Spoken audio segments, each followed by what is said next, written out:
Ain't no half stepping with Marcus J. I want to go ahead and end our show by going around the room and giving everybody an opportunity to say their final words. The first thing I want to do is thank everybody that's been listening, everybody that's been commenting on our posts. I want to say peace to Hakeem. I want to say peace to Chuck, Brother B. I want to say peace to Amira. I want to say thank you to everybody that's listening. Ain't no half stepping with Marcus J. We're growing every single week, which is the reason why we're the highest rated show on globalscaleradio.net. That has everything to do with you guys, the listeners who listen to us every single week on these airwaves. We appreciate it. We want to thank you. Please share our information with your friends. If you hear something that you like, let your friends and your family know where we are every week, Monday nights from 7 p.m. to 9 p.m. If we say something you don't like, call us up, call us out. We'll talk to you. Call us on the phone. We're here every single week. We ain't going nowhere. Ain't no half stepping with Marcus J. We got listeners in College Park, in Georgia. We got people in Baltimore and Phoenix. We got people in Cleveland. I seen Cleveland lighting up tonight. We got Memphis and Jersey City. We got people in Charlotte, North Carolina listening to us. And, of course, we got the NYC on lock. Ain't no half stepping with Marcus J. So as we do every single week, we go around the room. We give everybody an opportunity to say what they're going to say. I'm going to start with my big bro. Big bro, what you got, man? Hey, this is just me just saying, yo, thank you for letting me come down and hang out with you. We'll have a wonderful week here. Yo, peace out to y'all, fam. Even though Rube is a Skins fan. Even though Rube is a Skins fan, it is what it is. Thank you, big bro. I want to thank you for being here. I want to thank you for coming in and showing us some love. Whatnot. We talk about you on the air a lot. And now the listeners got an opportunity to hear from you. So thank you for being here. Tony, thank you so much for coming in. You come in from time to time. And it's time for you to say your piece, girl. What you got? Thank you all for having me again. Always had a blast and always a pleasure to be here. Okay, I just want to say to all my black sisters, I don't want your husband, your clothes, your house, your children. Show love to one another. There is no reason to give the stank face to a complete and total stranger. Give a smile, a compliment. It's okay. If we all came together, we can move mountains. That's it.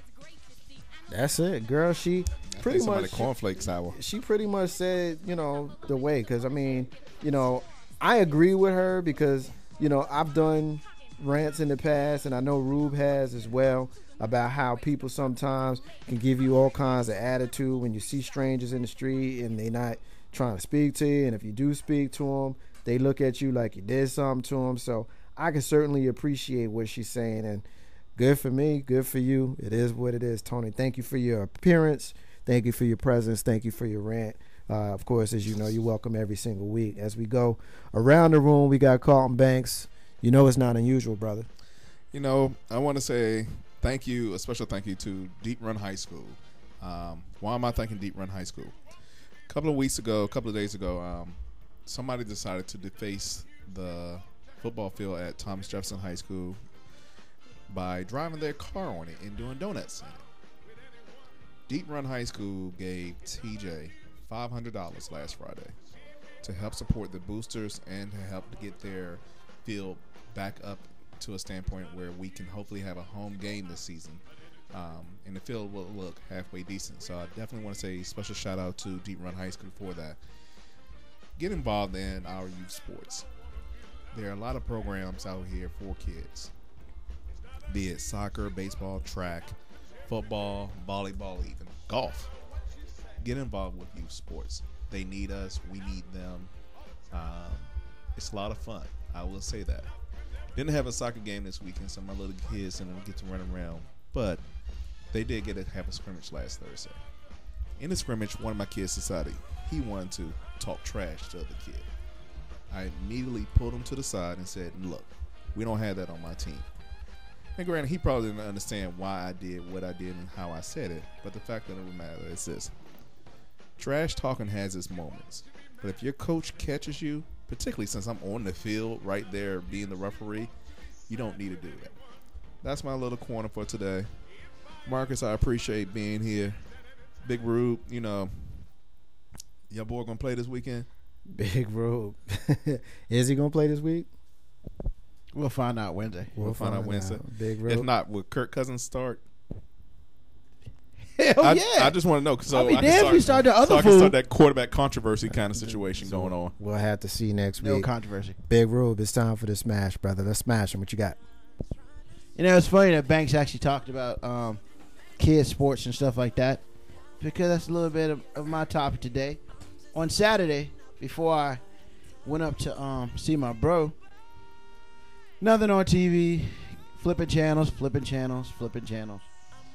and you know, got to Nicktoons, and they had this thing on screen. On Saturday, it was the Worldwide Day of Play. Pretty much it said from 12 to 3, you ain't watching any Nickelodeon channels, go out and do something.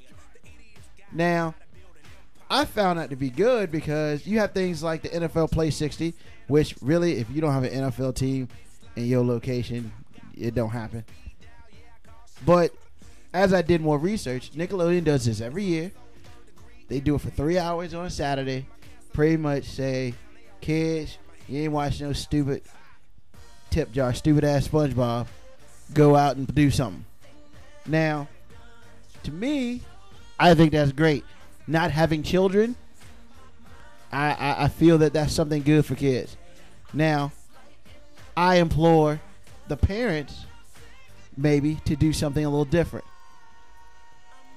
NFL Play 60, they pretty much say your child should be doing something physical for 60 minutes a day. Go play on the swings, whatever. To pretty much to stop obesity, so you know you don't grow up be fat like me. So I implore parents to, hey, you know, your kids got video games. That's cool. You wanna make sure your kids are happy and stuff like that. Your kids got TV. You wanna make them happy. Hey, back in the day, you come in the house. All right, it's 5 o'clock. I'm cooking dinner. Get out the house. Go do something. Hey, maybe it's time to kick your kid out the house and go out and go do something. And you know what? If you even decide to spend some time with them for that hour, hell, that's an hour you spent time with your kid.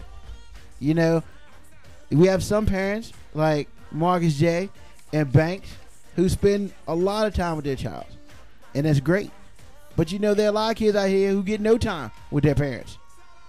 All I'm saying is, parents, you know, and I'm not talking to the parents that do stuff with their kids. I'm talking to these, I'm sorry, lazy ass parents who don't do nothing with their kids. You may work 23 hours a day, but you know what? You need to give up that hour of sleep and spend time with your kid, because you know what? That'll make your child a better person. That'll make your child a loving person. And then all this craziness going on when they turn 15, 16 don't be happening, because they know their parents care about them and they don't want to do no dumb ish. It's Big Rube. It's a smash. Take care of your kids. It helps us all out. Big Rube and the smash, man. We appreciate it. You always come with it. I appreciate it. Once again, I want to thank everybody in the room. My big bro who drove up here to visit with us from Charlotte, North Carolina. Much love to you, big bro. We go way back and got a lot of love for that man over there. Got Tony in the room, my girl. That's my road dog right there. Appreciate you being here. Whenever you get a chance to come in, it's always a better day.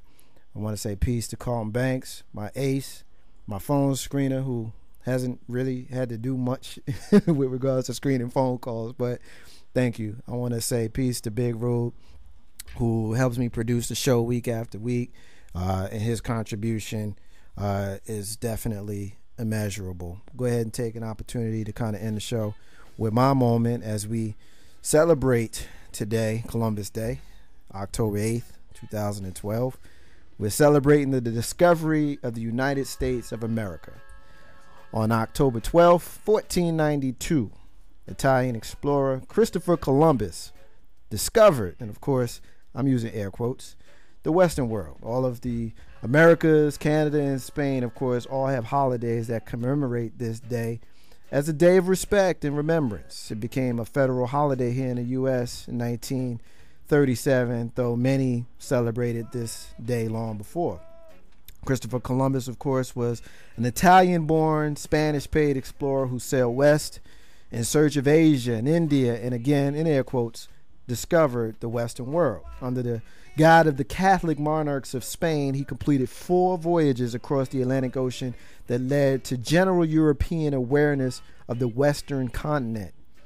Now, although there were known explorers who reached this land prior, most notably Marco Polo and some of the Nordics, Columbus's expeditions led to a lasting impression across the European world. Those voyages initiated Spanish colonization of the New World. Columbus had planned to sail to Asia, more specifically to India, and accidentally discovered the New World because at the time, of course, nobody knew the New World even existed. So he's credited as discovering the New World, but we aren't called the United States of Columbus. So why is that? Well, there was this dude named Amerigo Vespucci who is credited as not only discovering the New World, but it's actually named after him. America, of course, is a feminized version of Americo. In April of 1495, the Spanish broke their monopoly deal with Christopher Columbus and began handing out licenses to other navigators to travel to the New World.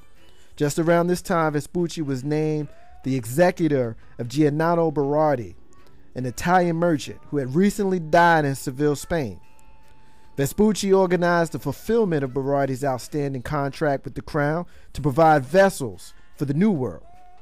After these were delivered, Vespucci continued as a provisional contractor for the New World expedition, and is known to have secured beef supplies and others for at least one of Columbus's voyages.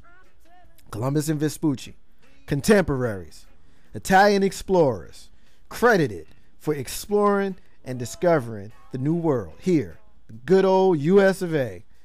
One guy got here because he was lost. The other guy got here because he was following the trail of the lost guy, and he got a whole country named after him. Columbus always insisted, in the face of mountain evidence to the contrary, that the lands that he visited during these voyages were part of the Asian continent, as previously described by other European travelers. And Columbus's refusal to accept that the lands he had visited and claimed for Spain were not part of Asia might kind of have something to do with the reason why the country was named after the other guy, Vespucci, and we live in the United States of America and not the United States of Columbus.